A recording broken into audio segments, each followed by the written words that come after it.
terkait hasil sidang Mahkamah Konstitusi untuk penetapan perolehan kursi partai politik dan calon terpilih anggota DPRD Kota Palembang tahun 2019, Ketua KPU Sumatera Selatan Kelly Mariana menjelaskan, dari hasil sidang di tahap MK sendiri, sebanyak 10 parpol berhasil meraih kursi di DPRD Kota Palembang.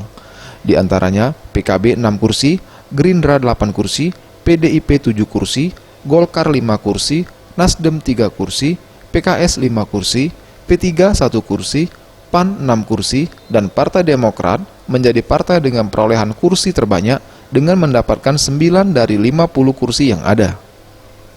Sementara untuk dari sisi calon, suara terbanyak diraih oleh Zainal Abidin dari Partai Demokrat dengan total perolehan suara sebanyak 14.858 suara. Sementara suara terbanyak kedua diraih oleh Ali Subri dari Partai Nasdem sebanyak 12.089 suara.